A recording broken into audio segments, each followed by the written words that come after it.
What is going on, everybody? This is Marcus. Before I get started, I want to thank you guys so much for your support. It really means a lot to me, and you guys mean so much to me. And from the bottom of my heart, I love you all so much, and thank you for everything. And for those who are new to my channel, for those who are seeing it for the first time, make sure you like this video, share this video, subscribe to my channel, and make sure you hit that bell to enable notifications whenever I drop a video. And we're going to always keep this thing rolling. We're on the road to 1,000 subscribers and higher, and with your feedback and support, it definitely means a lot to me. I wouldn't be able to do this without you guys. I love you all so much, and thank you for everything. So, let's talk about She-Hulk episode 3. It was awesome. Definitely enjoyed it. It was actually really cool to see the Wrecking Crew. I've been actually wanting the Wrecking Crew to show up in the MCU for a long time. So, Wrecking Crew is considering of Wrecker, Piledriver, Thunderball, and Bulldozer. So, they've also been antagonists to Thor as well, because most of their powers are from Asgardian lore and of course technology at the same time. So it was pretty cool to see them, and not to mention we got an appearance from Megan Thee Stallion, so that was pretty hilarious too. So, but without further ado, we got the Easter egg breakdown with Jessica Clemens. She's really awesome. Definitely one of my favorite people from New Rockstars, and of course she's doing it for Eric Voss as well, so the whole entire crew. So we're gonna do the Easter egg breakdown, so much to compile up, so without further ado, let's get right into it.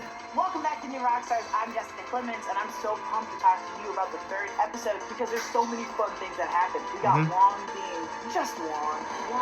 Just Wong. And more new characters to learn from, and as always, She-Hulk coming into herself. Plus, Megan the mother effing Stallion. It's like Jessica Gal said, Jessica Clemens of New Rockstars, we have an episode for you, and I said, bless up, baby. Also, I'd like to because I've forgotten, and I'm so sorry. Our great partners over at the Epic Heroes Shop just released their Green Justice merch line inspired by She-Hulk. It's got several different t-shirt designs, including the newest limited edition latest obsession shirt, Lady Justice.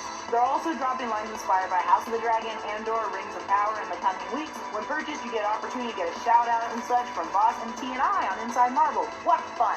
Okay, now let's get into our episode breakdown. Jen is storming the DODC like she's been there 100 times. As she walks through the lasers, I noticed the A113 on the wall and immediately went to A113 Pixar number. If you don't know, it's the classroom number used by a ton of Pixar alumni at the California Institute of the Arts, and it's hidden in a ton of Pixar movies. It's featured in Spider-Man Homecoming, A113. Guardians of the Galaxy, so it's not just in animation. They can project videos and images on Emil's prison walls, which I think is pretty insane and futuristic, but they do this almost in every Marvel movie, so it's not too new. Emil discloses that's pretty cool. You can see that though. They're everywhere. And he knew Wong's complete title, probably because Wong's been introducing himself as the Sorcerer Supreme since No Way Home, and I stand for it. Be proud, man. We see Wong's mock LinkedIn account, Nikki and Wong's mutual connection confirms. I love this confirmation that Avengers can have LinkedIn accounts, because I'm sure Tony had one. He's so proud to be the Sorcerer Supreme. He also marked full-time librarian at Comertage for 11 years, and a Target sales associate for 9 years. So if my math is correct, give or take, because we all know no one updates their LinkedIn. Just me. Wong was appointed Sorcerer Supreme in 2018 following the blip. 11 years before that as a librarian, so that's 2007. But for 9 years, he was a Target sales associate. So from 1998 to approximately 2007, Wong was training at Comertage, but also side-gigged as a Target. Go off. Jen breaks the fourth wall, and here we go. Hey, Wong is a man of many talents, though. I know, you can't wait to see Wong. I get it. What we haven't really heard yet. It's hard to describe, but it's a sort of futuristic synthy wave passing between your left and right speakers. It's similar to the noise Tony's machine model makes in Endgame when it was a successful run. It seems like Jen knows it's the WCU, also known as the Wong Cinematic Universe, because she wants us to remember this show isn't about him, or Bruce, or Blonsky. It's She-Hulk, baby! Also, Jen, if that ain't a self-driving car, keep your hands tended to. We get the pass by introducing That was always funny, too. Jennifer Walters is representing Emil Blonsky. They used the photo straight out of 2008's Incredible Hulk. Below the headline reads, superpowered influencer Titania speaks out about latest legal troubles, confident her legal team will make it go away, which shows that her altercation with Jen has not smoothed over in the slightest. We see the Paddle News framed like E! Entertainment News, an anchor played by Amanda Salas, who also is the entertainment anchor for Good Day LA. And another pass-by effect, we see just how popular She-Hulk is right now. On what I assume is YouTube, he's covered under the tag She-Hulk, News, and Superhero. He's being talked about on Despierta Daily News. There's theory videos on She-Hulk not being real, a hoax, conspiracy theories on this poor woman. Dear Lord, is this is how I sound all the time. I hope not. They've Oh my also already gosh. started calling her the big green woman on the internet. This girl has gone viral. If you want to call being called Viral. the big green woman viral. Yeah, I would. I'll quickly explain the ups and downs of all She-Hulk's online threads. First, we get a nonsensical man, I made that up, played by Rory Asplin, who was featured in episode 1 of She-Hulk as a stunt performer. I think he might have been the guard on the right. We get mixed sexist comments from people like Dom the Bounty Hunter, Hard Silk for Steve, and Darby Don't Care. TikToks, emojis, memes, more unwanted It's messed male up, those commentary, comments. and I'm about to Hulk out just reading and listening to them all. She did cover on the news the conversation with Jefferson Coop. We meet Blonsky's former attorney, Gideon Wilson, played by Jason Turner, who A, we didn't see in The Incredible Hulk or anything else, and B, is Sam Wilson's brother. In the comics, Gideon first appeared in World War Hulk Gamma Corps #1. He was Sam and Mr. Sarah's Gideon. older brother. When he joined the Gamma Corps, they were basically made to take down the Hulk. He was super supportive of his brother becoming Captain America, but Gideon's story in the comics is super rough. His son died from AIDS, and he took his anger basically out on the Hulk. It's pretty sad, but it's a good comic. It's a good comic. But in MCU, he doesn't really exist, that we know of. To Sam and Sarah's knowledge, it was just the two of them, but maybe Gideon, as the oldest, left far before Sam and Sarah could remember. There's a lot of theories that could be made, but I think it's important to note that they chose Gideon Wilson as the character to prosecute Abomination in the past rather than anyone else. If you're full of chivalry and really want to address someone as Lord, I mean, that kind of makes sense though, as far as like his last name being Wilson though. So it's definitely something they actually think about though. We're introduced to Mallory Book officially, played by Mallory Book. Goldsberry. If you remember, this is the woman from Hamilton, who's an amazing singer, but also a phenomenal actress. Just a reminder, in the comics, she was an amazing lawyer, but just a rival to Jen and Super. I didn't really like it. It's revealed Dennis was dating a shapeshifter who made himself look like Megan Thee Stallion, and Jen does my job breaking it down who she is, so I don't have to. You thought you were dating Megan Thee Stallion? A multiple Grammy Award winner, megastar Megan Thee Stallion? What part of shapeshifter did you not get? More specifically, a shape-shifting light elf named Runa from New Asgard, who we later found out is the daughter of an elven diplomat of Asgard and now New Asgard. So light elves have been pretty good to most knowledge. They're native to Alfheim, one of the 9 realms conquered by Odin. Whoa, look at this! Behind him it looks like a living room. There's a couch, coffee table, some chairs, and nice lights. It's a mood-setting room. It's probably a camouflage. Cat's out the bag. Wong forced Abomination out of prison because he needed a worthy opponent to train to be the Sorcerer Supreme. Wong mentioned that he's aware of the spell that wiped everyone's memory of knowing Peter Parker because Doctor Strange basically had to ask him permission to do it. If you remember, after acknowledging, Wong left saying, "Just leave me out of this." He also adds, "It's very messy," which could refer to all those unanswered questions people have about it. Wong goes on to share some advice saying, "We'll send him to the mirror dimension, the parallel dimension that allowed people to practice magic and fight." You remember Doctor Strange? Doctor Strange, Then yep. also Parallel the dimension. Shadow dimension, which I don't think is the Shadow Realm necessarily, but he meant the Dark Dimension, where we last saw Clea and Doctor Strange headed to in Multiverse of Madness. Yep. We get a shot of Pug's laptop. He has Ustream, aka YouTube up, for watching the Megan Thee Stallion imposter fight at Celebrate with a QR code. On the right, videos like Pony Imposter thinks it's the Stallion, Iron Man 3's honest review, I really want to click on it, Malgrado Te, a short film written and directed by Kevin Rodette, Malgrado who does Te. the effects for She-Hulk series. Kevin, sorry for butchering your name, but I'm still going to respect you. Here's your phone. And my favorite bear fight. Once Pug recognizes it's Runa and not Dennis, we get the Jaws-like zoom in. It's so funny to me, maybe because while he's quiet, Dennis thinks it's because he has a Tesla Cybertruck. You know, those like super ugly cars that Tesla made. We're back to the DODC prison. I like the Tesla's car, though. That Jen has to walk through to see Emil are outside. We're with Kate and I also want to point out too, like the Tesla cars are really cool, but I also want to point out too the second time when Jennifer broke the fourth wall and she was driving without steering the wheel.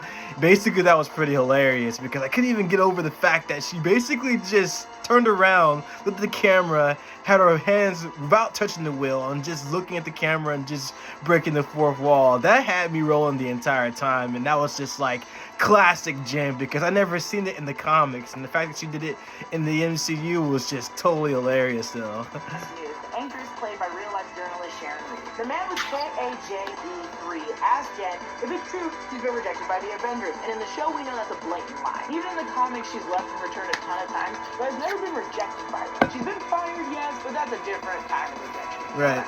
We meet the soulmates, and boy was I right. Blair, Ruth, Marta, Sheila, Alejandra, Yvonne, and Nicolette is better rates. Blonsky plans on making a meditation retreat on his plot of land, which, possible spoilers, I'm so sorry, I think we saw in the trailers already at what I assumed was the group therapy.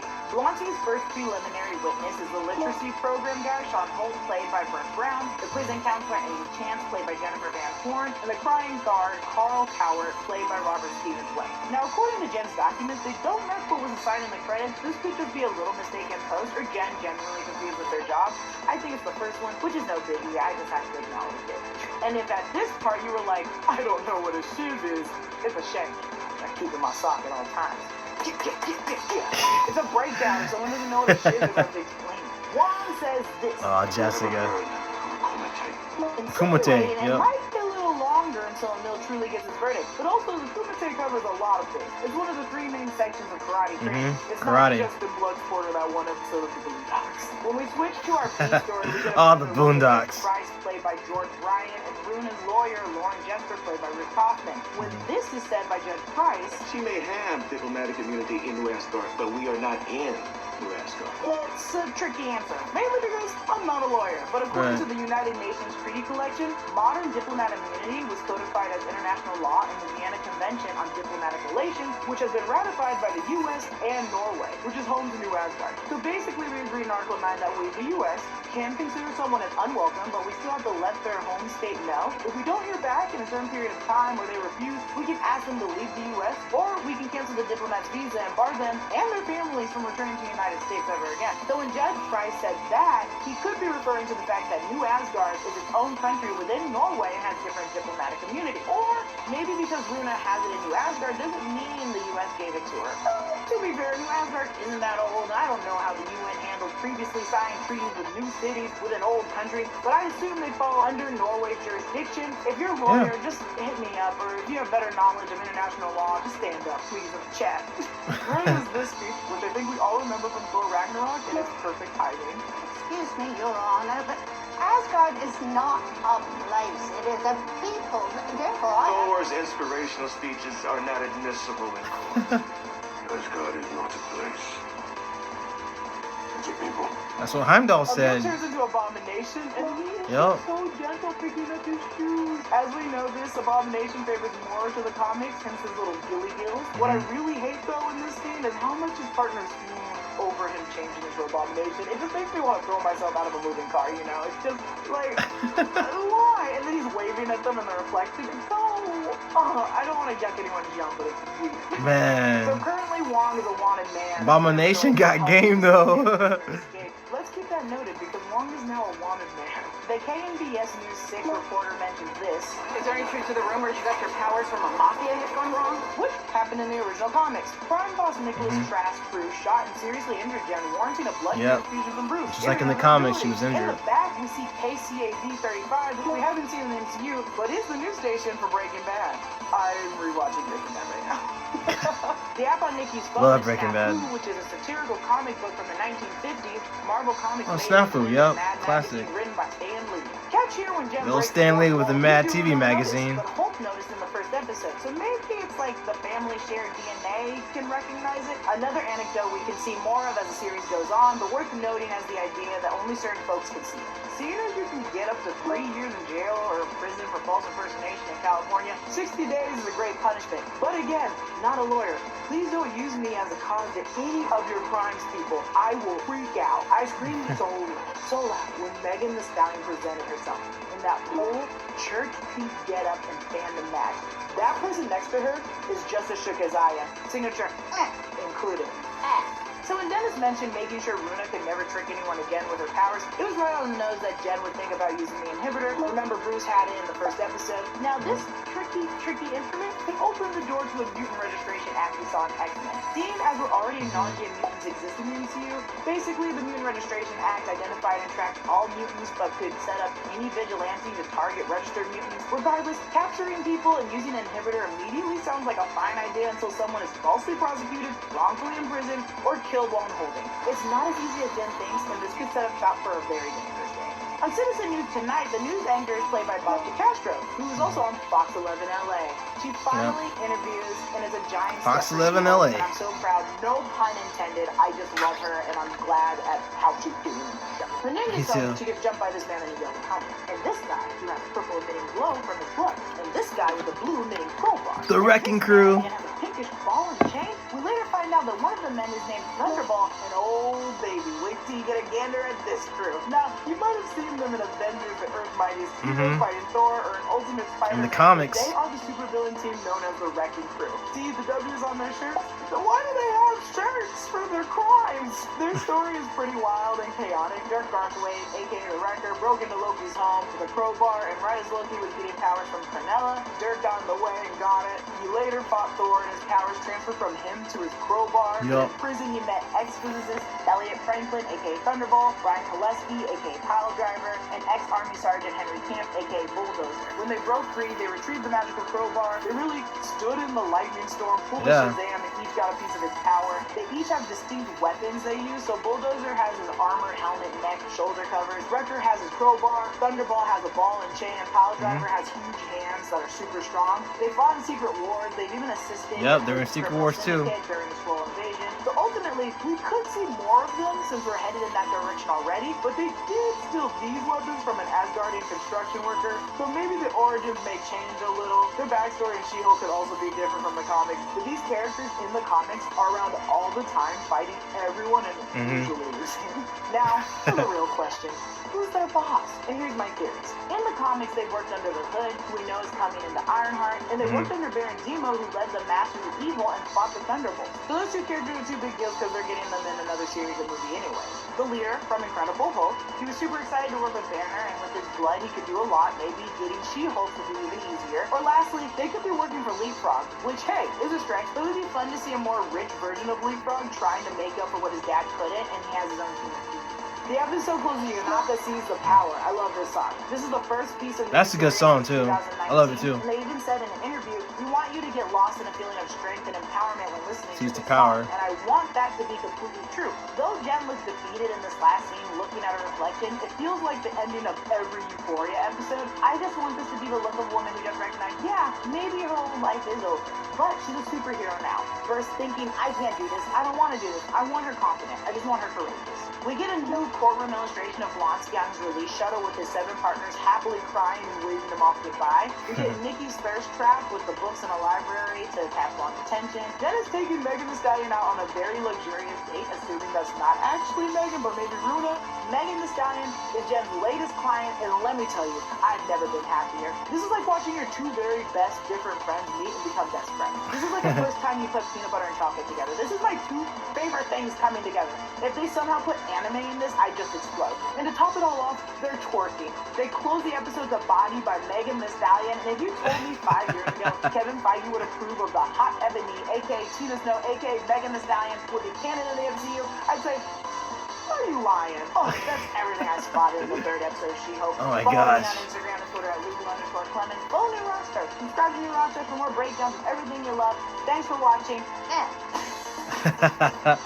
That was cool. And you know what? Given She-Hulk's personality in the comics, I could definitely see her hanging out with Megan Thee Stallion, because it was like they're both like 2 peas in the pot, like both very charming, charismatic women and stuff like that. So I could totally see that happening too. So that's actually pretty cool they incorporated that in the MCU. So, but yeah, the Wrecking Crew, like I said, definitely one of my favorite supervillain teams. So I'm actually glad they had a chance to actually come into the MCU for the first time, because they've been in the comics so many times and they're practically everywhere. So they fought like at least every Marvel character that's in there too. So from like the Avengers, the X-Men, Spider-Man, several other heroes, the Fantastic Four, they pretty much duke it all, and half the time they always lose too. So but yeah, but as far as their boss goes, it's pretty much will lead into the fact that, from what I was actually reading about,